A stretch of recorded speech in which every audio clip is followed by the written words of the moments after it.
So to begin with ஒரு mixie ஜாரில் வந்துட்டு சின்ன வெங்காயம், ஜீரகம், பெருஞ்சீரகம், கருவேப்பிலை, தக்காளி இதெல்லாம் போட்டு நல்லா ஸ்மூத் பேஸ்ட்டாக வந்து அரைச்சி வச்சுக்கிறோம். அப்புறம் ஒரு பேன் வச்சு அதில் வந்து கொஞ்சம் நல்லெண்ணெய், கொஞ்சம் வந்துட்டு கோகனட் ஆயில் வந்துட்டு it's based on the persons choice தான்.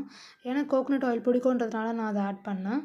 ஸோ கோகனட் ஆயில் ஆட் பண்ணிட்டு அதில் நம்ம மஸ்டர்ட், அதுக்கப்புறம் வந்துட்டு ஆனியன், கொஞ்சம் சாப்டு கார்லிக் இதை ஆட் பண்ணிட்டு அதுக்கப்புறம் we are adding onion, chilli and curry leaves add பண்ணி நம்ம நல்லா அதை வதக்கிக்கணும்.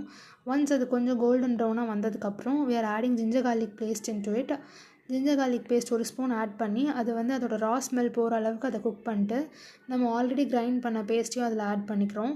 ஆஃப்டர் ஆடிங் த பேஸ்ட் அது ஒரு 5 minutes குக் பண்ணிட்டு ஒரு பிஞ்ச் ஆஃப் டர்மரிக் அண்ட் கொஞ்சம் வந்துட்டு I am adding a spoon of coriander powder, a spoon of chilli powder, தனி சில்லி பவுடர், அதுக்கப்புறம் வந்துட்டு குழம்பு மிளகாத்தூள் ஒரு ஸ்பூன் நான் ஆட் பண்ணுறேன். இதெல்லாம் ஆட் பண்ணதுக்கப்புறம் நம்ம adding a spoon of garam masala for the taste enhancing. அது சாய்ஸ் தான், லைக் உங்களுக்கு விருப்பம் இருந்துச்சுன்னா நீங்கள் ஆட் பண்ணிக்கலாம். அண்ட் ஒரு ஸ்பூன் ஆஃப் சால்ட் ஆட் பண்ணிட்டு I am adding crab and water ஒரு 15 minutes பாயில் பண்ணி த கிராப் இஸ் ரெடி.